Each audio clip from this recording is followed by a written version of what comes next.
देखिए आज जो है हम SC/ST एक्ट शुरू करेंगे। SC/ST एक्ट जो है आपका 1989, अनुसूचित जाति एवं जनजाति अत्याचार निवारण अधिनियम 1989। तो शुरू करने से पहले इसके कुछ बेसिक चीजें जो आपको याद करना है, नोट करना है। पहले तो इसका अधिनियम क्रमांक जो है उसको नोट करके रखना है आपको कि इसका अधिनियम क्रमांक जो है 33 है 1989 का। अधिनियम क्रमांक 33 1989 ये नोट करना है, ये पूछे जाते हैं जीपीयू की परीक्षा में। तो इसका अधिनियम क्रमांक कितना है? 33। कब का है? 1989 का। उसके बाद इसकी राष्ट्रपति को जो अनुमति या स्वीकृति प्राप्त हुई उसकी डेट याद रखना है आपको 11 सितंबर 1989 को राष्ट्रपति की जो है स्वीकृति प्राप्त हुई। तो ये भी याद रखना है 11 सितंबर 11/9/1989 को इस अधिनियम को क्या हुई राष्ट्रपति की जो है अनुमति प्राप्त हुई। इसके बाद जो है इसके प्रवर्तन की तिथि याद रखना है आपको कि इसके प्रवर्तन की क्या तिथि है? 30 जनवरी 1990 को ये जो है अधिनियम प्रवर्त हुआ। तो 30 जनवरी 1990 को ये अधिनियम प्रवर्त हुआ, ये डेट भी याद रखनी है। विस्तार आप जानते हैं कि अब क्या है, संपूर्ण भारत पे जो है इसका विस्तार हो गया है। अधिनियमित कब हुआ ये भी याद रख सकते हैं। वैसे ये अधिनियमित निकाला जा सकता है, सभी को पता है। तो भारत गणराज्य के जो है 40वें वर्ष में ये क्या हुआ? अधिनियमित हुआ। ये आपको जो है याद रखना है। तो ये 3-4 फैक्ट इसमें याद रखना है। एक तो अधिनियम क्रमांक 33, राष्ट्रपति की अनुमति 11 सितंबर 1989 और प्रवर्तन तिथि जो है 30 जनवरी 1990।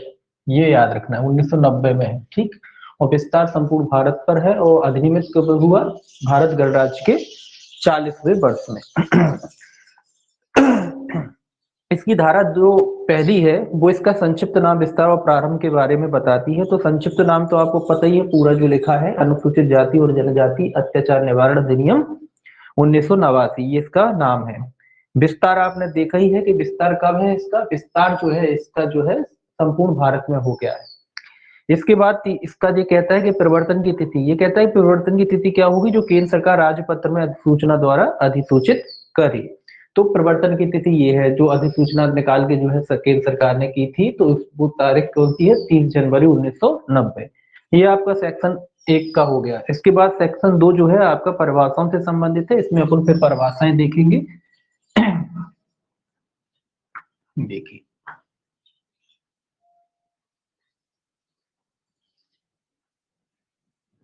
देखिए सबसे पहले जो है अपन देखेंगे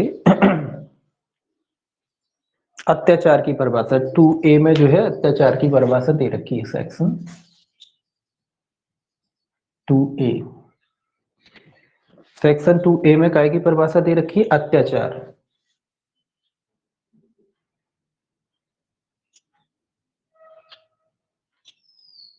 ये याद रखना है आपको कि अत्याचार की परिभाषा कहाँ है? 2A में। अब ये कहता है कि भी अत्याचार का क्या अर्थ है। इसमें आपको केवल एक लाइन याद रखना है कि धारा 3 के अधीन दंडनीय अपराध, धारा 3 के अधीन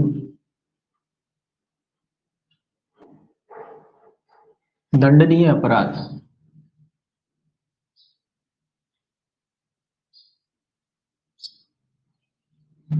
अत्याचार का क्या अर्थ है? ऐसे अपराध जो धारा 3 में दंडनीय बताए गए हैं, ऐसे अपराधों को क्या कहते हैं? अत्याचार कहते हैं। अत्याचार के अंतर्गत आते हैं ऐसे अपराध जो धारा 3 के अधीन दंडनीय बनाए गए हैं, वो अत्याचार की परिभाषा के अंतर्गत आते हैं, ठीक है। तो याद रखें कि अत्याचार का क्या अर्थ है? धारा 3 के अधीन दंडनीय अपराध।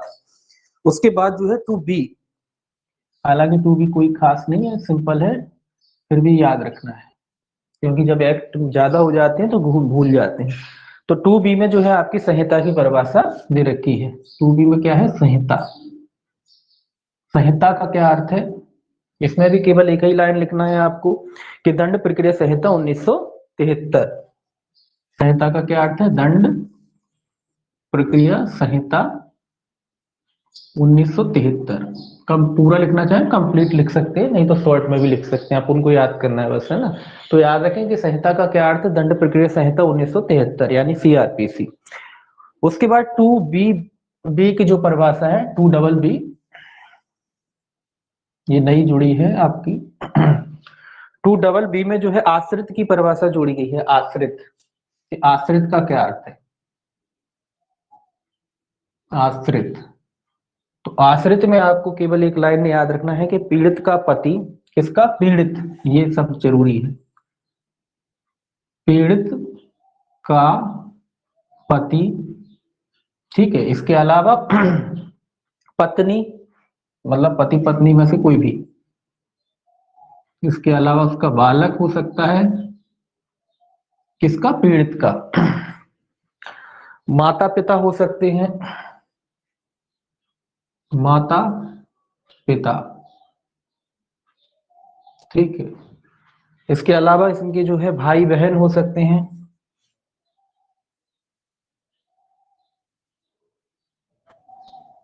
इसके अलावा कौन हो सकता है? ऐसा व्यक्ति जो पीड़ित पर आश्रित है, तो आश्रित अकेला लिखेंगे, आश्रित,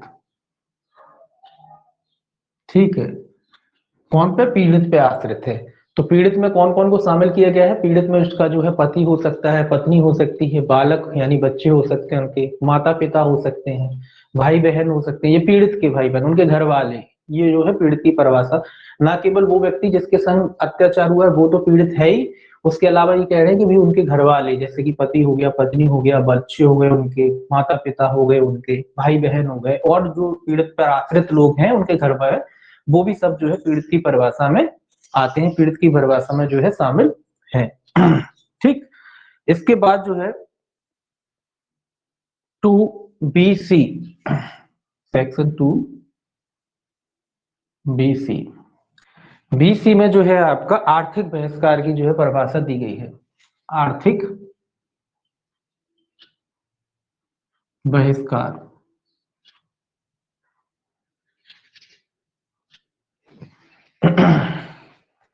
आर्थिक बहिष्कार, तो आर्थिक बहिष्कार में क्या क्या शामिल है? इसमें दो तीन लाइनें आपको लिखना पड़ेगा। पहला, भाड़े पर कार्य करने से इंकार करना,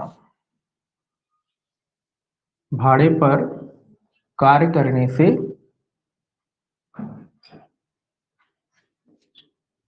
इंकार करना। इसका क्या मतलब है भाड़े पर कार्य करने से इंकार करना? इसका मतलब ये है कि जब आप जानते हो कि कोई व्यक्ति एससी एसटी का है, तो उस पर जो है आप उसको भाड़े पर कार्य नहीं करते हो, मना करते हो, इंकार करते हो कि भाई तुम्हें नहीं देंगे भाड़ा या तुमसे नहीं कराएंगे, उस तरीके का काम है, तो उसको आर्थिक बहिष्कार के भाई। किसी व्यक्ति को जैसे अपन भाड़े पे किराए पे काम कराते हैं ना, तो ये कह रहा है कि अगर आप जानते हो कि भाई वो व्यक्ति एससी एसटी का है और उसको अगर आप भाड़े पर जो है कार्य करने से इंकार करते हो, उसके साथ मना करते हो, तो भाई तुमसे नहीं कराना हमें, किसी और से करा लेंगे लेकिन तुमसे नहीं कराएंगे, तो इस प्रकार का जो बहिष्कार होता है वो आर्थिक बहिष्कार में आता है। आर्थिक में इसलिए हुई कि भाई आप रोजगार नहीं देना चाहते, आप दूसरों से करा लेंगे, उनसे नहीं कराएंगे, तो उसको जो है आर्थिक बहिष्कार की श्रेणी में माना जाएगा। इसी प्रकार जो है अवसर एवं प्रतिफल देने से इंकार करना, अवसर एवं प्रतिफल दोनों चीजें हैं, प्रतिफल देने से इंकार करना।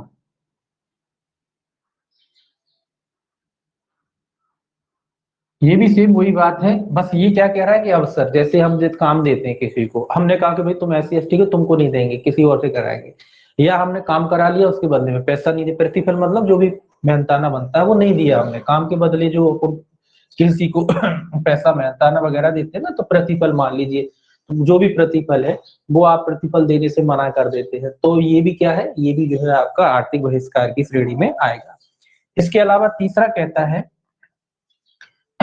कारोबारी शर्तों के अनुसार कोई बात करने से इंकार करना, कारोबारी शर्तों के अनुसार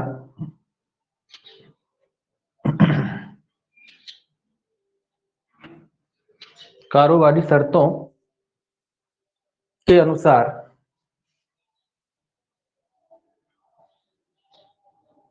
कोई बात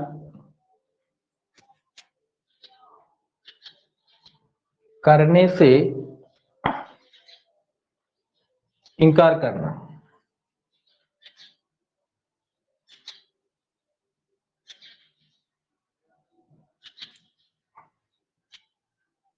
इसका क्या मतलब? इसका भी सेम वही मतलब है कि देखिए हर कोई कारोबार जो होता है उसकी एक रेगुलेशन होती है, नियम होते हैं, उन नियमों से अन्यथा आप काम कराते हैं, है ना, या कारोबारी जो शर्तें होती हैं, एक जो पैमाना होता है उससे भिन्न के भैया तुम ऐसे, तो तुमको करना हो तो ऐसे करो जैसे हम बता रहे हैं, उससे अन्यथा कराते हैं, तो ये भी जो है आपकी आर्थिक बहिष्कार की श्रेणी में आ जाता है। ठीक है, कारोबारी शर्तों के अनुसार कोई बात करने से इनकार करना है, या कारोबारी संबंध बनाने से दूर रहना। लास्ट है कि भैया हम तुम्हारे साथ कारोबारी नहीं करेंगे, कारोबारी संबंध बनाने से दूर रहना, बनाने से दूर रहना। तो ये भी जो है आपकी आर्थिक बहिष्कार की जो है श्रेणी में आते हैं। कुल मिला के आर्थिक रूप से नुकसान पहुंचाना, कि भाई तुम्हारे संग काम नहीं करना, तुम्हारे संग कारोबार नहीं करना, या काम करा लिया उसके बाद प्रतिफल नहीं देना, या मान लीजिए ज्यादा का काम कराया, तुमको करना हो तो करो, तुमसे कम पैसा देंगे तुम्हें, तो इस तरीके का जो बहिष्कार होता है वो आर्थिक बहिष्कार की श्रेणी में आ जाता है। ठीक है, तो इसको याद रखना है आपको, चार तरीके, चार प्रकार के जो है इसमें बताए गए हैं। इसके बाद जो है इसमें बी और डी और जोड़ा गया है, सेक्शन इधर आ जाएगा, टू बी और डी। टू बी डी में जो है आपका अनन्य विशेष न्यायालय के बारे में बताया गया है। अनन्य विशेष न्यायालय, तो भाई अनन्य विशेष न्यायालय क्या होता है। ठीक है, तो अनन्य विशेष न्यायालय में इसमें लिखा है धारा 14(1) के अधीन स्थापित अनन्य विशेष न्यायालय, ये याद रखना, सेक्शन 14 की उपधारा 1, 14(1) का मतलब है 14 की उपधारा 1 के अधीन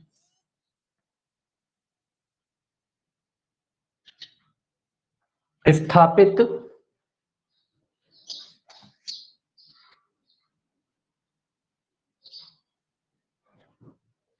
अनन्य विशेष न्यायालय।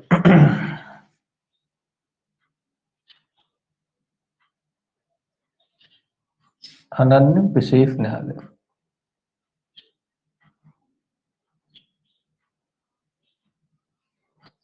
ठीक है, तो ये भी याद रखना। अब देखिए एक चीज और ध्यान में रखिए आप इसमें, अब बाद में आप पूछोगे वही कि भाई अनन्य लिखा है और उसमें विशेष न्यायालय भी लिखा आता है है ना, विशेष न्यायालय, अनन्य विशेष न्यायालय, तो भाई अंतर क्या है अनन्य विशेष न्यायालय में।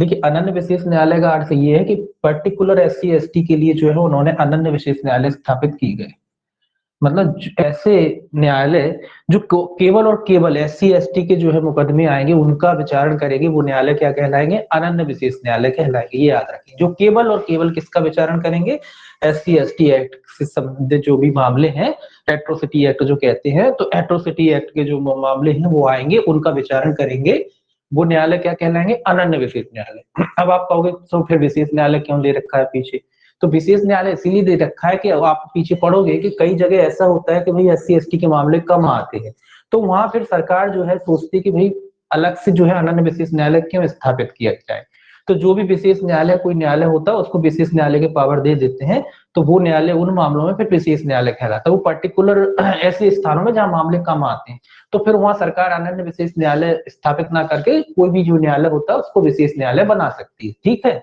वो हालांकि एससी एसटी के मुकदमे सुनता है लेकिन पर्टिकुलर स्थापित नहीं होता है, लेकिन उनको पावर दे दिए जाते हैं, तो उनको विशेष न्यायालय कहते हैं, और जो बाकायदा स्थापित किए जाते हैं केवल एससी एसटी के मामलों के लिए तो उन्हें अनन्य कहते हैं। तो दो शब्द आएंगे, अनन्य, अनन्य विशेष न्यायालय और विशेष न्यायालय, तो दोनों में यही अंतर है और कोई खास अंतर नहीं है।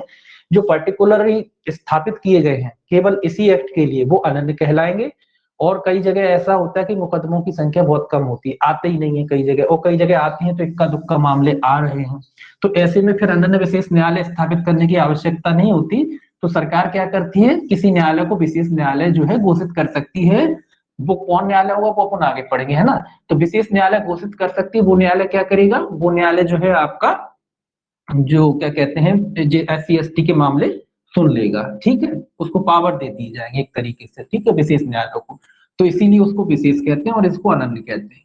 ठीक है, तो ये पर्टिकुलरली इस एक्ट के लिए जो स्थापित की जाएगी वो अनन्य कहलाएगी, ऐसे ही लोक अभियोजक में है उसमें सेम, और ऐसे ही इसमें है। ठीक है, अब सेक्शन 2B,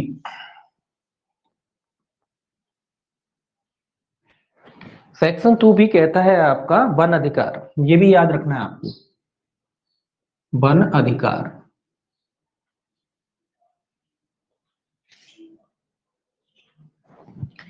कि वन अधिकार क्या होता है, अनुसूचित जनजाति और अन्य परंपरागत वन निवासी अधिनियम 2006 की धारा 3 की उपधारा 1 में दिया गया ऐसा अधिकार को क्या कहते हैं, वन अधिकार कहते हैं। तो इसमें याद रखना है अनुसूचित जनजाति, ये भी ध्यान रखना है, अनुसूचित जनजाति, ठीक है, अनुसूचित जनजाति ये शब्द याद रखना, अनुसूचित जाति नहीं, अनुसूचित जनजाति, ठीक है। और अन्य परंपरागत, अन्य परंपरागत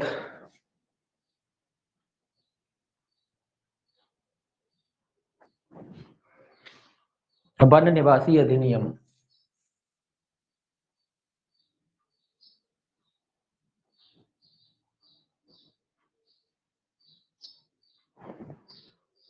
दो हजार छह, ये भी सन याद रखना है, 2006 की धारा 3 की धारा 3 की उपधारा 1 में दिया गया है, की उपधारा 1 में दिया गया अधिकार, सीधे लिख लीजिए, में दिया गया अधिकार, ठीक है, ऐसे लिख सकते हैं। तो ये याद रखना है, एक्ट का नाम याद रखना है कुल मिला के कि कौन सा एक्ट है, अनुसूचित जनजाति और अन्य परंपरागत वन निवासी अधिनियम 2006 की धारा 3 की उपधारा 1 में दिए गए अधिकार को क्या कहते हैं, वन अधिकार कहते हैं। दरअसल ये क्या है, जो क्या कहते हैं आपके जनजाति समुदाय के जो लोग होते हैं उनके लिए इसमें कुछ अधिकार, कुछ राइट दे दिए जाते हैं। आप जैसे भी जानते हो कि भाई जंगल में वैसे तो दिक्कत होती है, कोई हर आदमी अपन लोग भी अगर जाए तो वहां लकड़ी नहीं काट सकते, शिकार नहीं कर सकते, ये सब रहता है ना। लेकिन अगर मान लीजिए कोई जनजाति जो उस एरिया में रहती है तो उनको सरकार थोड़ी बहुत छूट देती है, क्योंकि उनको अपनी गुजर बसर वहीं से करना होती है। तो उनको थोड़ा बहुत लकड़ी काटने की परमिशन रहती है, कौन कौन सी काट सकते हैं, इसके अलावा थोड़ा बहुत छोटा मोटा शिकार करने की जो है अनुमति दे दी जाती है। तो ऐसे अधिकार होते हैं ये, इसमें कुछ मतलब राइट होते हैं कि वो उनका इस्तेमाल कर सकते हैं, वन की उपजें प्राप्त कर सकते हैं। नॉर्मली अगर आप जाओ तो आप जो है वन की उपज भी नहीं ला सकते, ये नियम रहता है कि अगर आप वन घूमने जाते हो, कभी कोई फॉरेस्ट में जाते हैं तो वहां से ऐसा नहीं कि वहां पे कई देखिए खने जाते हैं, कई जड़ी बूटियां भी होती हैं, तो वहां से आप ला नहीं सकते बगैर अनुमति के। लेकिन इन लोगों को थोड़ा बहुत जो है उसमें जो है राइट दे दिया जाता है कि आप लोग जो है ला सकते हो, बेच सकते हो, है ना, क्योंकि वो वहां रहते हैं, इनकी जीवन यापन ही पूरा वन पे निर्भर करता है, इसीलिए इनको कुछ राइट दे दिए जाते हैं सरकार की तरफ से। तो वही अधिकार है ये वन अधिकार। अब इसमें देखिए आगे जो है बीएफ, बीएफ में सॉरी बीएफ, बीएफ में जो है आपकी परिभाषा देख रखी है, हाथ से मैला उठाने वाले कर्मी, ये भी इंपॉर्टेंट परिभाषा है, हाथ से मैला उठाने वाले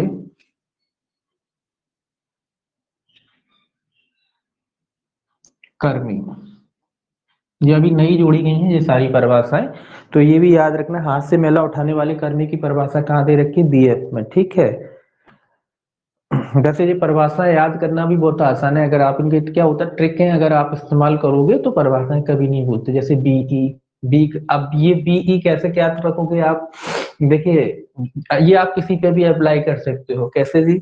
अब आप याद कर सकते हो बी करने के बाद भैया वन अधिकार की रक्षा करें। दरअसल इसको कैसे याद किया, इस मेरा एक भाई है मौसी का लड़का, उसने बी की है, वो रेंजर बन गया, तो मैंने उसको याद किया कि भाई बी करने के बाद क्या कर रहा है, वन अधिकार की रक्षा कर रहा है। बी करने के बाद कहाँ पहुंच गए, जंगल में। तो इस तरीके से आप अपने जब कोई भी चीज किसी भी लिंक कर लोगे तो आप कभी नहीं भूलोगे। अब ये बी एफ, ये भी बिल्कुल सिंपल है कि बी एफ से क्या वो उठाते हैं, हाथ से मैला उठवाते हैं। तो इस तरीके से अगर आप ट्रिक यूज करोगे तो कभी जो है भूलोगे नहीं, इनको याद हो जाएगा आपको। तो इस तरीके की ट्रिकें लगा के आपको इनको याद कर लेना है, ठीक है। अब देखिए ये तरीके होते हैं याद करने के, ठीक है, तो आप अपने हिसाब से बनाओगे। कोई भी चीज किसी से भी लिंक कर दो, अपने दोस्तों से, घर के मेंबरों से, फैमिली वालों से, उनको लिंक कर दीजिए, तो ये सारी चीजें याद हो जाती हैं, ठीक। अब ये कह रहा है हाथ से मैला उठाने वाले कर्मी, तो इसमें याद रखें कि हाथ से मैला उठाने वाले कर्मियों के नियोजन का प्रतिषेध, हाथ से मैला उठाने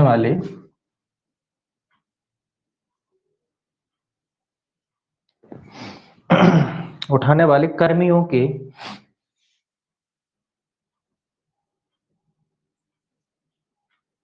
नियोजन का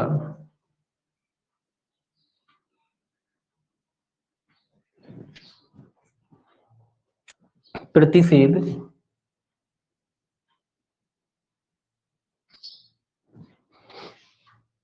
और उनका पुनर्वास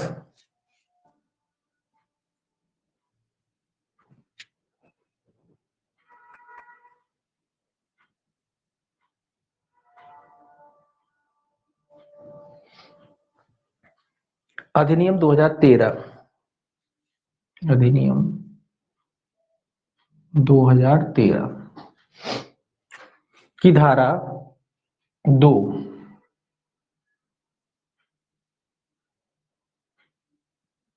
की उपधारा 1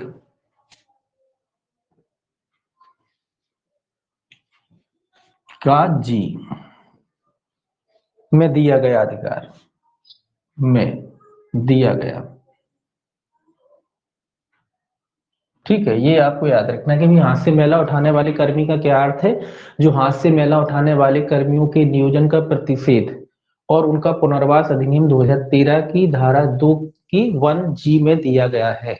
ये रोक लगाइए कुल मिला के। जो पहले हुआ करते थे ना, अब तो खैर ऐसा नहीं रहता है, लेकिन बहुत समय पहले जो है ओपन चेम्बर वाली लैट्रिन हुआ करती थी अपने उस समय जो है हाथ से मैला उठाने वाले जो कर्मी हुआ करते। आजकल ऐसा नहीं रहता है, लेकिन हाँ जब उस समय जो है एक्ट बना करके जो है उस प्रकार से, हालांकि कई जगह अभी भी हो सकता है हो, लेकिन मोस्टली नहीं बचे हैं।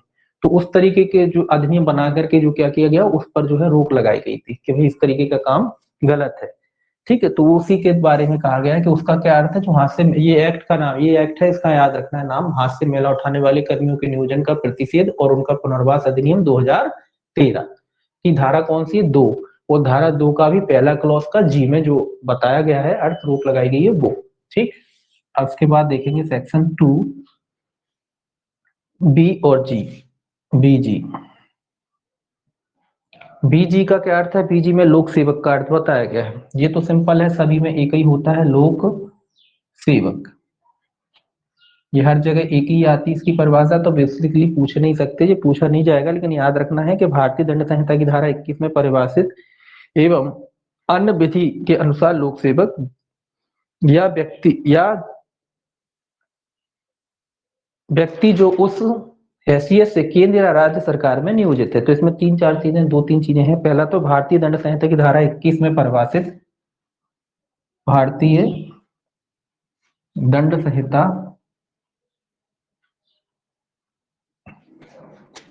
की धारा 21 में परिभाषित, ये तो आप जानते हैं कि 21 में लोक सेवक पता है, तो भारतीय दंड संहिता की धारा जो है 21 में परिभाषित एवं इसके अलावा कौन आएगा। इसके अलावा ये कह रहा है कि अन्य विधि के अनुसार लोक सेवक व्यक्ति, अन्य विधि के अनुसार लोक सेवक व्यक्ति, या अन्य विधि के अनुसार लोक सेवक भी लिख सकते हो, व्यक्ति लिखने की जरूरत नहीं है। ठीक है, या फिर कौन आएगा, या ऐसा व्यक्ति 3 तरीके के आ गए। ऐसा व्यक्ति जिसे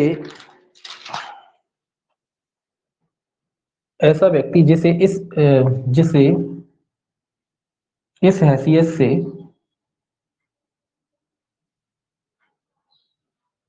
इस हैसियत का मतलब है लोक सेवक की हैसियत है। इस हैसियत से केंद्र या राज्य सरकार नियोजित करे, केंद्र या राज्य सरकार नियोजित करे।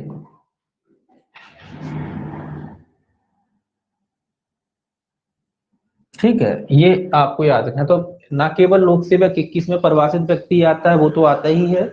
इसके अलावा ऐसा व्यक्ति भी जो आता है जो अन्य विधि के अनुसार लोक सेवक घोषित किया गया है या लोक सेवक की परिभाषा में आता है। इसके अलावा ऐसे व्यक्ति भी जो केंद्र सरकार या राज्य सरकार के अधीन लोक सेवक की हैसियत से कार्य करते हैं, ऐसे व्यक्ति भी जो है लोक सेवक की परिभाषा में आते हैं। ये आपको याद रखना है। ये आपकी जो है परिभाषाएं, आगे देखिए और भी अभी है। ये तो हो गई आपकी लोक सेवक, अब इसको मिटा लेंगे, उसके बाद आगे देखेंगे 2C। ये जो है बी के ही पार्ट थे, 2B, BABC तक, अब उसके बाद 2C आएगा।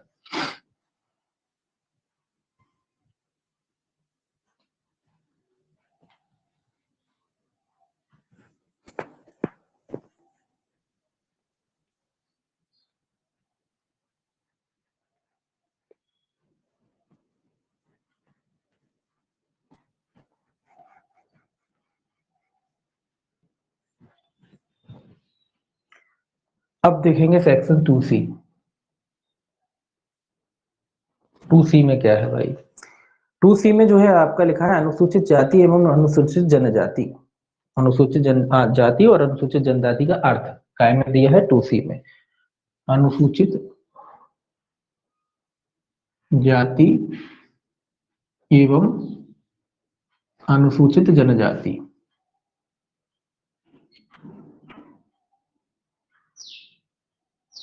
ठीक है, इतना ही लिखेंगे पूर्ण। अनुसूचित जाति और अनुसूचित जनजाति का अर्थ। तो यहाँ याद रखना है कि संविधान का अनुच्छेद कौन सा है? संविधान का अनुच्छेद 366, ये याद रखना है। अनुच्छेद 366, इसको याद रखना, पूछा जाता है ये कि खंड 24 के खंड 24 एवं 25 में दिया गया है, एवं 25 में दिया गया है। ये क्वेश्चन काफी आता है, इसको याद रखना है। देखिए पहला तो क्वेश्चन यही बनेगा कि अनुसूचित जाति और जनजाति का जो है अर्थ कहाँ दिया गया है, तो याद रखना अनुच्छेद 366 में दिया गया है, और 366 में भी कहाँ दिया गया है, 24वें और 25वें खंड में दिए गए हैं। अगर पर्टिकुलर पूछे आपसे कि अनुसूचित जाति का क्या अर्थ है, अनुसूचित जाति का क्या अर्थ है, तो अनुच्छेद तो यही रहेगा। अनुच्छेद कौन सा है? 366, और खंड कौन सा आएगा इसमें? 24। और अगर आपसे पूछे अनुसूचित जनजाति का क्या अर्थ है, तो ये भी इस तरीके से भी याद रखना है कि अनुसूचित जनजाति का क्या अर्थ है? जनजाति, तो जनजाति का क्या अर्थ है जो आपका दिया गया है अनुच्छेद 366 का खंड 25। इस तरीके से भी पूछा जा सकता है, एक साथ भी पूछा जा सकता है और अलग अलग भी पूछा जा सकता है। तो दोनों को याद रखना है कि पहले एससी का अर्थ बताया है 24 में, फिर एसटी का अर्थ बताया, इस तरीके से याद रखना है। तो 24 में एससी आएगा पहले, उसके बाद क्या आएगा? एसटी आएगा, बस इतना याद रखना है। वो 24-25 तो आपको याद रहेगा ही रहेगा, है ना। अब देखिए 2D, सेक्शन 2D। 2D में जो है आपकी विशेष न्यायालय, विशेष न्यायालय की परिभाषा। अनन्य विशेष न्यायालय की पहले हो गई, अब ये विशेष न्यायालय की बात क्या है? विशेष न्यायालय, कि भाई विशेष न्यायालय का क्या अर्थ है? सेम वही बात है, बस उसमें 14 की उपधारा 1 थी, यहाँ कह रहा है धारा 14 में विनिर्दिष्ट सेशन न्यायालय। कौन? धारा 14 में विनिर्दिष्ट, विनिर्दिष्ट मतलब बताया गया, विनिर्दिष्ट सेशन न्यायालय, सेशन न्यायालय, यानी कि कंफर्म हो गया ना कि भाई विशेष न्यायालय कौन है? तो धारा 14 में जो सेशन न्यायालय को विशेष न्यायालय के पावर दे देंगे, वो यहाँ विशेष न्यायालय कहलाएगा। और अनन्य तो स्थापित है ही, हालांकि वो भी सेशन ही होता है, लेकिन वो स्थापित पर्टिकुलरली जो है इस अधिनियम के लिए किया जाता है। और जहां मामले कम आते हैं वहां का जो सेशन न्यायालय होता है उसी को विशेष न्यायालय बना देते हैं, जहां कम मामले आते हैं वहां। ठीक है, बस इसीलिए दोनों की परिभाषा इन्होंने दे रखी है। अब देखिए विशेष लोक अभियोग की जो है आपका अर्थ बताएगा कि विशेष लोक अभियोग कहाँ है? Section 2E। 2E में क्या बताया गया? विशेष लोक अभियोजक, विशेष लोक अभियोजक।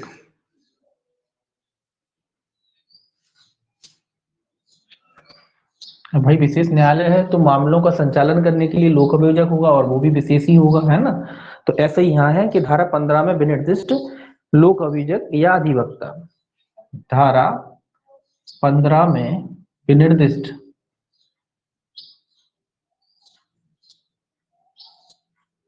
धारा 15 में विनिर्दिष्ट लोक अभियोजक, लोक अभियोजक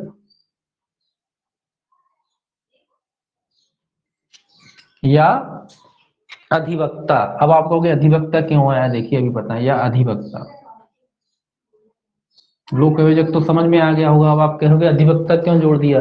अधिवक्ता इसीलिए जोड़ दिया, आप जानते हो कि भैया बार में बनाए जाते हैं ना एक एक साल के लिए जो स्पेशल अधिवक्ताओं को, स्पेशल उनको ऐसे ही मामले दे दिए जाते हैं कि किसी को SC ST में घुसेड़ दिया, स्पेशल जो है बना के, जो क्या कहते हैं कुछ साल भर के लिए जो बनाए जाते हैं ना, अभी जो बाहर में बनाए जाते हैं वकीलों को विशेष लोक अभियोजक बना देते हैं, वो वाले तो वो अधिवक्ता ही होते हैं। तो उनके बारे में वो भी इसमें शामिल होते हैं। और जो आपके 15 के तहत जो लोक अभियोजक होते हैं, जो आप बनोगे, पहले क्या बनोगे आप, ADPO बनोगे, फिर लोक अभियोजक बनोगे, है ना, इस तरीके से सहायक से लोक अभियोजक आओगे, तो आपके थ्रू भी जा सकते हैं और अधिवक्ताओं से भी आ सकते हैं, दोनों तरीके से आ सकते हैं, ठीक है। हालांकि ये टेम्परेरी होते हैं और ये परमानेंट होते हैं, क्योंकि ये प्रमोट होके जाते हैं, और ये तो एक साल के लिए नियुक्ति होती है इनकी, हर साल नियुक्ति होती है, तो दोनों, इसीलिए अधिवक्ता शब्द इसमें आया है, ठीक। अब देखिए इसमें भी वही बात है जो अपन ने अनन्य विशेष न्यायालय में पढ़ी है कि अनन्य विशेष लोक अभियोजक की भी आएगी बात। तो अनन्य विशेष लोक अभियोजक पर्टिकुलर इन मामलों के लिए किया जाता है, और मालूम जैसे अब मान लीजिए कहीं विशेष अनन्य विशेष न्यायालय स्थापित ना करके कोई विशेष न्यायालय भी बना दिया गया है, तो जब विशेष न्यायालय, तो स्वाभाविक सी बात है कि वहां पे कोई जो है विशेष लोक अभियोजक होगा नहीं, मतलब अनन्य विशेष लोक अभियोजक नहीं होगा, तो किसी भी जो लोक अभियोजक होगा उसको क्या बना दिया जाएगा, उसको जो है आपका क्या कहते हैं लोक अभियोजक बना, सॉरी, लोक अभियोजक कोई विशेष लोक अभियोजक बना दिया जाएगा, अनन्य की फिर वहां जरूरत नहीं है, ठीक है, इसीलिए ऐसे ही इसमें है। अब इसके बाद आता है section 2EA। EA, section 2EA जो है आपका, ये कहता है अनुसूची, तो इसमें कुछ याद नहीं लिखना, आप तो जानते हैं अनुसूची का वो संहिता के पीछे दी गई है अनुसूची, बस इतना ही लिखेंगे, इसमें कुछ नहीं लिखना, बस इतना याद रखें कि अनुसूची दी गई है 2EA में। अनुसूची क्या है, जो पीछे बताई गई वो अनुसूची, बस इसी अधिनियम में, तो उसमें कुछ नोट नहीं करना। उसके बाद 2EB, अब 2EB कहता है सामाजिक बहिष्कार। देखिए अभी आपने पढ़ा आर्थिक बहिष्कार, अब ये सामाजिक बहिष्कार है, सामाजिक बहिष्कार, ठीक है। तो सामाजिक बहिष्कार कितने में है, 2EB में, तो ये भी इंपॉर्टेंट परिभाषा है, ये याद रखना है। ये क्या कह रहा है कि भी सामाजिक अधिकार, सामाजिक बहिष्कार का क्या अर्थ है, ये कह रहा है रूढ़िगत सेवा या सामाजिक संबंधों से प्रवृत्त रहना या अलग रहना। रूढ़िगत, रूढ़िगत सेवा, रूढ़िगत सेवा या सामाजिक संबंधों, या सामाजिक संबंधों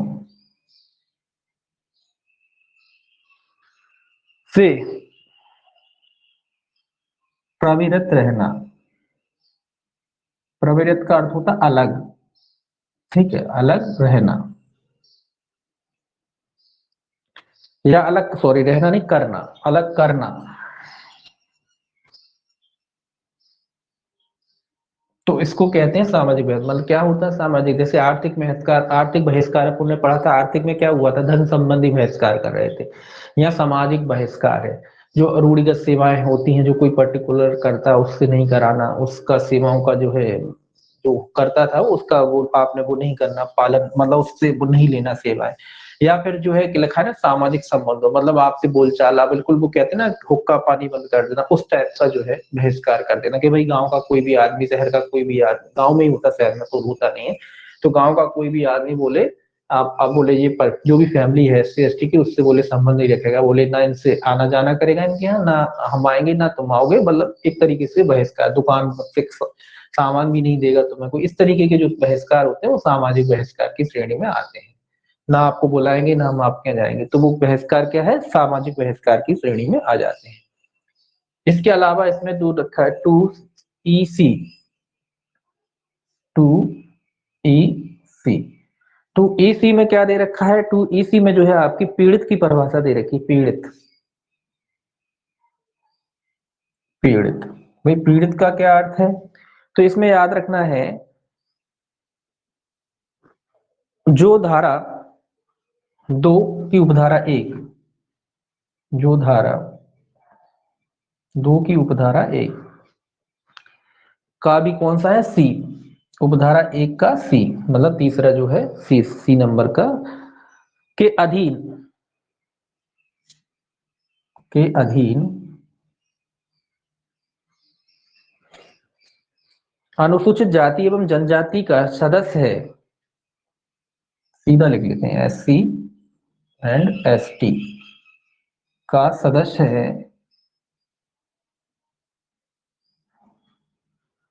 एस सी एस टी मतलब अनुसूचित जाति और जनजाति का सदस्य है, एवं जिसके विरुद्ध अपराध हुआ है, एवं जिसके विरुद्ध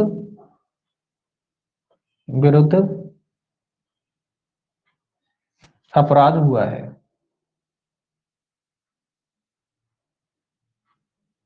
तो सिंपल सी बात है, पीड़ित की जैसे नॉर्मली पीड़ित होता है वैसे वही है, बस अंतर क्या है यहाँ, अंतर केवल इतना है कि किसी एससी एसटी के व्यक्ति के खिलाफ जो अपराध इस अधिनियम के तहत किए जाते हैं, ऐसे में जो है इस अधिनियम के तहत पीड़ित कौन है, केवल एससी एसटी का व्यक्ति, ठीक है, ये कह रहा है कि पीड़ित कौन है, जिसके विरुद्ध अपराध किए गए हैं। तो कौन किसके विरुद्ध, हर किसी के विरुद्ध थोड़ी ना माना जाएगा, केवल उसी व्यक्ति को इस अधिनियम के तहत पीड़ित माना जाएगा जो एससी एसटी की श्रेणी में आता है और उसके खिलाफ कोई अपराध किया गया हो। तो यही कह रहा है पीड़ित की परिभाषा में कि पीड़ित इस अधिनियम के तहत कौन है, एससी एसटी का व्यक्ति, ठीक है, पीड़ित कौन है, एससी एसटी का व्यक्ति इस अधिनियम के तहत पीड़ित माना गया है और जिसके खिलाफ कोई अपराध किया गया हो, ठीक है। तो यही परिभाषा है इसमें पीड़ित की। नॉर्मली अपन पीड़ित पढ़ते, सीआरपीसी में भी अपन पीड़ित पढ़ते हैं, तो वहां क्या पढ़ते हैं कि भाई ऐसा व्यक्ति जिसके खिलाफ कोई अपराध किया गया है। यहाँ भी वही बात है, बस अंतर इतना है कि यहाँ पीड़ित वो व्यक्ति है जो एससी एसटी की श्रेणी में आता है और जिसके खिलाफ कोई अपराध किया जाता है। तो सेम परिभाषा है, बस अंतर एससी एसटी का आ गया और कोई अंतर नहीं है, ठीक है। तो ये याद रखना कि ऐसा व्यक्ति जो एससी एसटी के है वो इस अधिनियम के तहत पीड़ित है, नॉर्मल हर किसी को पीड़ित नहीं माना गया, ठीक है, पीड़ित में केवल एससी एसटी का व्यक्ति शामिल है। अब देखिए 2 सेक्शन ई और डी, ये दे रखा है आपकी साक्षी, साक्षी की परिभाषा। भाई साक्षी में कौन है, देखिए ये कहता है जो तथ्यों और परिस्थितियों से परिचित है। साक्षी मतलब गवाह एक तरीके से। अब गवाह कौन हो सकता है, ये तो आप जानते ही हैं, गवाह तो वही व्यक्ति हो सकता है जो जानता हो, तथ्यों से परिचित, तो वही परिभाषा इसमें सिंपल सा लिखा है, जो तथ्यों एवं परिस्थितियों से परिचित है।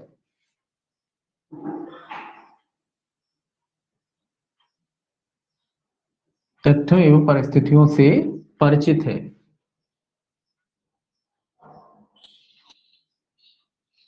ठीक है, ऐसा व्यक्ति जो तथ्यों एवं परिस्थितियों से परिचित है या कोई जानकारी रखता है, या कोई जानकारी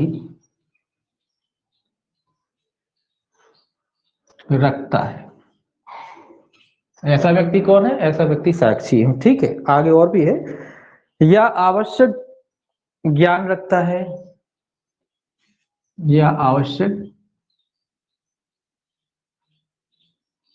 ज्ञान रखता है, ज्ञान मतलब जानकारी, ज्ञान रखता है, कोई महत्वपूर्ण सूचना है उसके पास जो केवल वही जानता है ना, तो ऐसा व्यक्ति भी हो सकता है।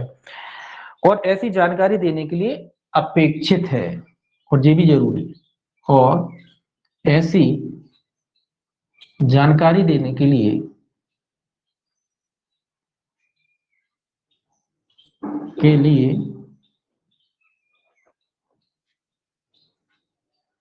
अपेक्षित है,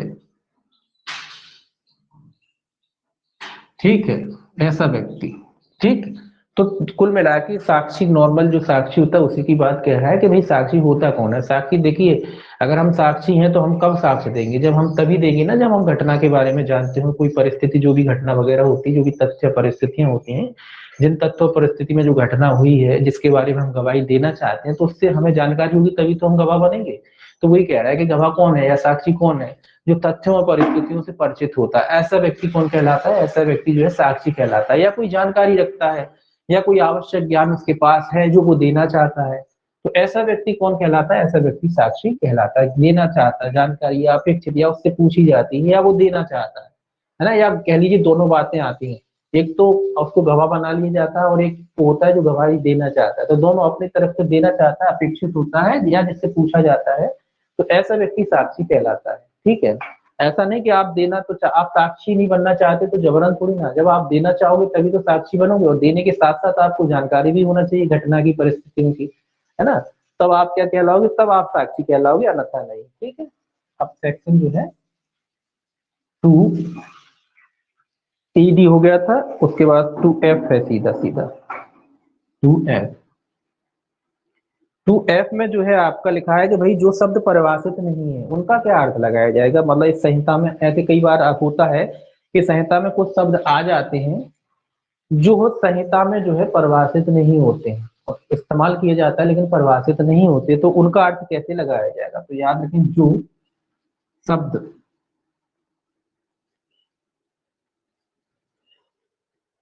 जो शब्द परिभाषित नहीं है,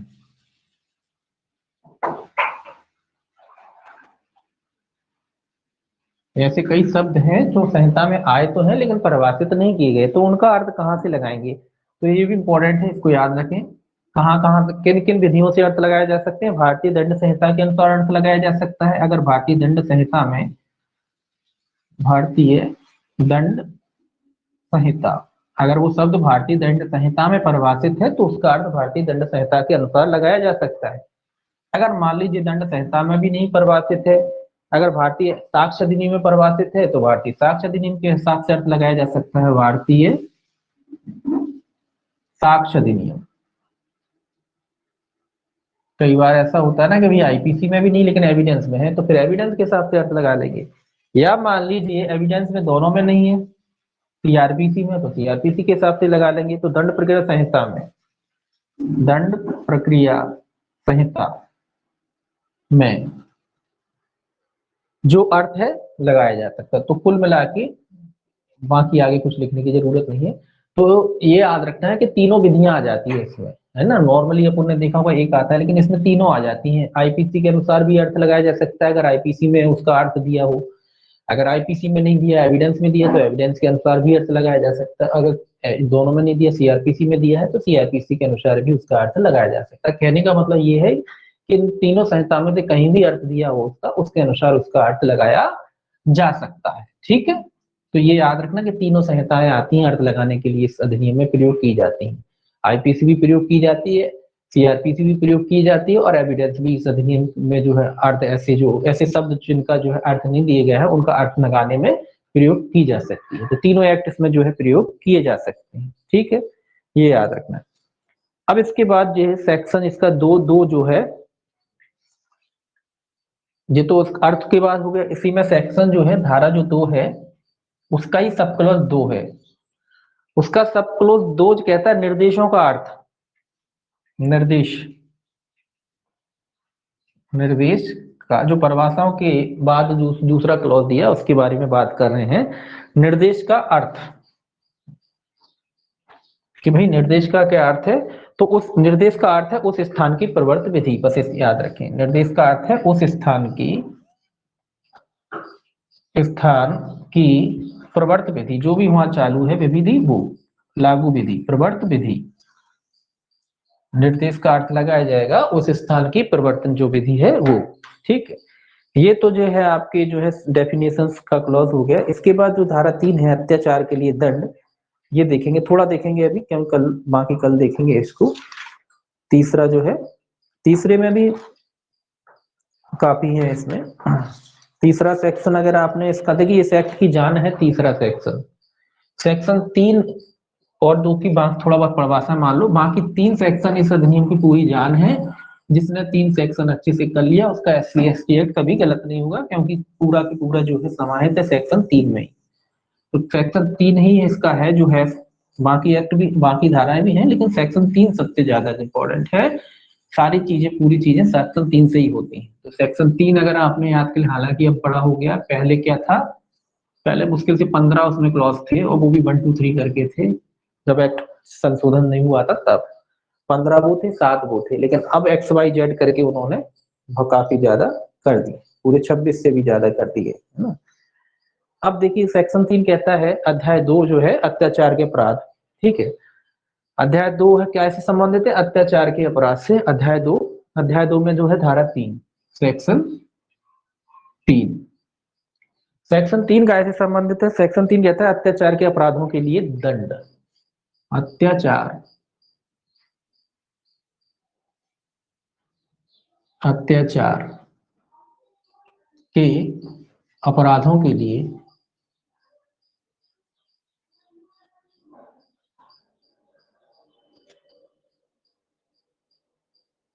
दंड, ठीक है। सेक्शन 4 क्या कहता है, अत्याचार के अपराधों के लिए दंड। देखिए ये जो अपराध है इसमें सेक्शन 3 का एक पहला देखेंगे, इसमें 2 क्लॉज हैं, तो सेक्शन 3 इधर सेक्शन लिखने की जरूरत नहीं है। इसका जो पहला क्लॉज है, ये जो अपराध है कैसे लोगों पे लागू होते हैं, जो अनुसूचित जाति या जनजाति का सदस्य नहीं है। ये अपराध कौन कर सकता है, पहला क्वेश्चन तो यही बनता है। तो ये अपराध केवल वो व्यक्ति कर सकता है जो अनुसूचित जाति या जनजाति का सदस्य नहीं है। तो याद रखेंगे, इसमें नोट करेंगे, जो अनुसूचित जाति या सीधा लिख लेते हैं, जनजाति का सदस्य नहीं है।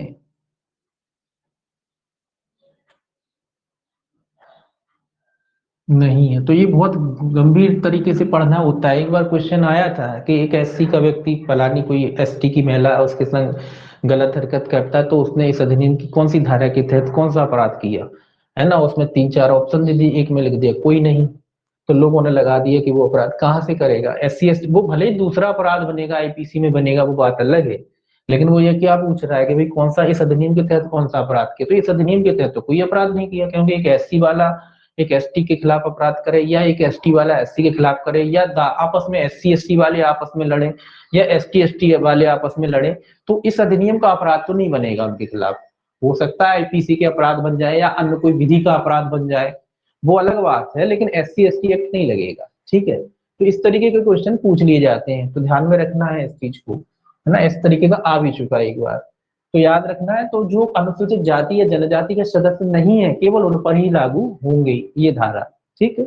इसके बाद सेक्शन जो है, इसका जो सेक्शन जो है 3 जो है कि उपधारा 1 है, उसका जो है पहला ए, अब इसमें एबीसी करके चलेंगे, ठीक है। 3 में भी 2 क्लॉज है इसमें, 3(1) और 3(2). 3(1) के तहत हम ए पढ़ रहे हैं अभी, ठीक है। 3(2) भी आएगा, 3(2) में अलग अपराध है, 3(1) में अलग अपराध है। तो ये भी याद रखें कि अत्याचार में एक क्वेश्चन ये भी आता है कि अत्याचार जो धारा 3 में अत्याचार है उनमें शामिल है, तो धारा 3 की उपधारा 1 और धारा 3 की उपधारा 2 में परिभाषित अपराध, ठीक है। ये ध्यान रखना है, दोनों में परिभाषित अपराध, 3(1) के अधीन और 3(2) के अधीन। अभी अपन 3(1) पढ़ रहे हैं, 3(1) में भी ए बी सी करके अपन जेड वाई तक जो भी है वो पूरे पढ़ेंगे, ठीक है। तो 3(2) में अलग कैटेगरी दी रखी है, अलग अलग दंड दे रखी है, 3(1) और 3(2) में परिभाषित अपराध। तो इस तरीके से भी क्वेश्चन बनता है, 3(1) में 3(2) में उपरोक्त दोनों में, उपरोक्त में से कोई नहीं, तो इस तरीके से क्वेश्चन ये भी बनता है। तो 3(1) और 3(2) में जो परिभाषित अपराध है वो दोनों की दोनों जो है अत्याचार में शामिल है, ठीक। अब देखिए 3(1) क्या कहता है, 3(1) कहता है अखाद्य या घृणाजनक पदार्थ पीने या खाने के लिए मजबूर करना। केवल इतना ही याद रखना है, देखिए काफी बड़ा लिखा है उसमें, लेकिन आपको याद रखना अखाद्य। अखाद्य, अखाद्य का मतलब ऐसी कोई वस्तु जो खाने योग्य नहीं है। अखाद्य का मतलब, खाद्य मतलब खाने योग्य, आ लगा दिया मतलब खाने योग्य नहीं हो गई। तो अखाद्य का मतलब है ऐसी वस्तु जो खाने योग्य नहीं है, या घृणाजनक, या घृणाजनक।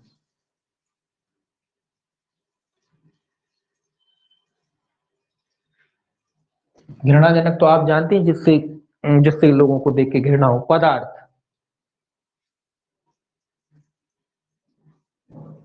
पीने या खाने के लिए मजबूर करेगा, के लिए।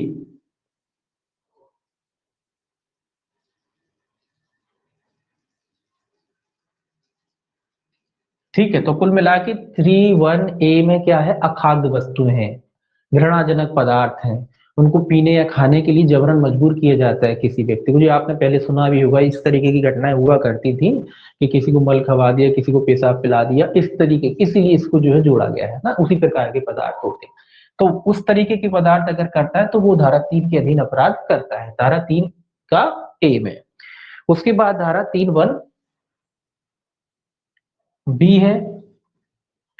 3(1)B में क्या कहता है, ये भी इसी का थोड़ा रूप देखिए, अखाद्य से जो चीजें है ये 2-3 तक जाएंगी आपकी, A B C तीनों का एक पैराग्राफ बना के इनका एक साथ याद करना है। कैसे, प्रवेश द्वार पर,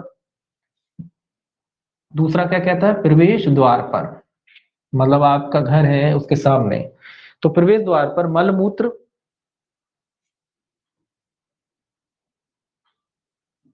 इसके अलावा पशु सब,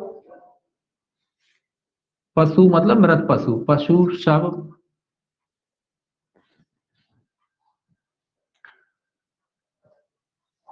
या अन्य घृणाजनक पदार्थ इकट्ठा करना, या अन्य घृणाजनक पदार्थ इकट्ठा करना।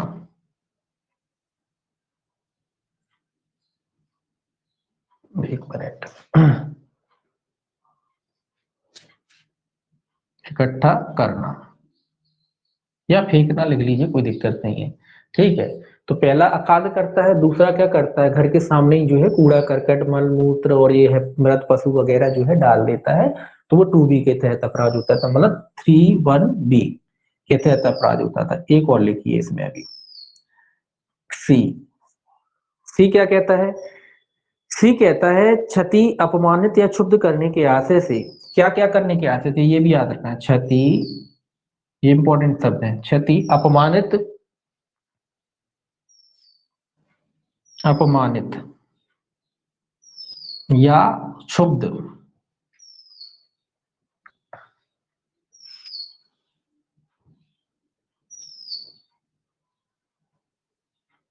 क्षुब्ध करने के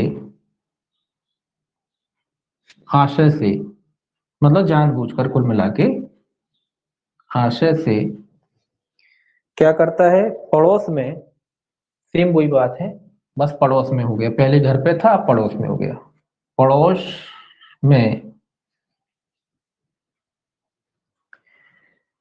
मलमूत्र कूड़ा पशु या अन्य घृणाजनक पदार्थ इकट्ठा करना, पड़ोस में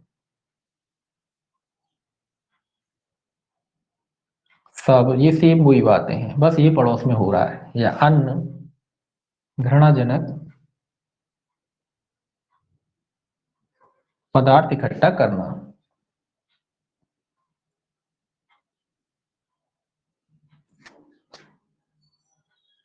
अब ये तीनों एक साथ इसीलिए याद करने हैं, लगभग एक से ही हैं ये तीनों, ठीक है, इन तीनों का एक जोड़ा बना के याद करना है आपको। देखिए ये तीनों घृणाजनक पदार्थ, एक शब्द पकड़ लो यहाँ, ये एक ही शब्द घृणाजनक पदार्थ, ठीक है, यहाँ भी देखिए घृणाजनक पदार्थ, और यहाँ भी देखिए घृणाजनक पदार्थ, ठीक है, तीनों में एक ही चीज आई है, क्या आई है, घृणाजनक पदार्थ। तो यानी कि आपको याद करना बिल्कुल सिंपल हो गया, आप ABC याद करें या ना करें उससे कोई फर्क नहीं पड़ने वाला, आप 1 2 3 भी याद कर ले, उंगलियों पे आप ABC निकाल सकते हैं, है ना। तो अगर आप याद कर लें कि पहले घृणाजनक पदार्थ, एक शब्द याद रखें कि भाई पहले क्या करता है, घृणाजनक पदार्थ जो है खाने को मजबूर करता है, बाकी पूरा तो सेंटेंस अपन पढ़ा है तो अपने दिमाग में ऑलरेडी आ जाता है। तो अगर आप याद रखें कि भाई घृणाजनक पदार्थ खाने पीने को मजबूर, पहले क्या करेगा, खवाएगा पिवाएगा, ठीक है, फिर क्या करेगा, फिर फिर अगर नहीं खाएगा तो उसके घर पे फेंके आएगा, इतना याद है, घर पे फेंके आया और फिर भी नहीं माना, घर पे नहीं फेंक पाया तो पड़ोस में फेंके आएगा, इतना याद रखना है। ये तीन चीजें इस तरीके से याद रखो तो ये खराब आपका कभी गलत नहीं होगा। पहले अखाद्य घृणाजनक पदार्थ खवाता है और खाने से काम नहीं चला तो उसके घर पे फेंकाता है, प्रवेश द्वार पे, और उससे भी अगर घर पे भी नहीं फेंक पाया, सफल नहीं हुआ, तो क्या करा, पड़ोस में ही डाले है।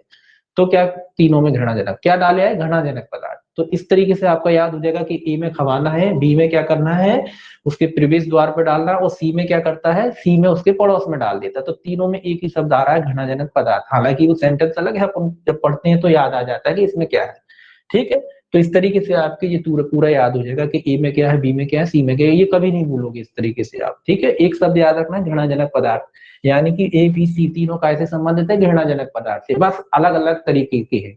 पहले खवा देता है, फिर प्रवेश द्वार पे फेंक देता है, और उसके बाद जो है उसको कहाँ इकट्ठा कर देता है, पड़ोस में। पड़ोस में अपन जानते हैं किस लिए, अपमानित करने के लिए, क्षुब्ध करने के लिए, किसी को नीचा दिखाने के लिए, क्षति पहुंचाने के लिए, ये सब वजह होती है ना। तो आज केवल इतना ही, बाकी जो है कल देखेंगे डी से। ये 3 इकट्ठे एक साथ याद रखना है, ठीक। बाकी कल देखेंगे, अब मेजर एक्ट क्लास में मिलेंगे, ठीक।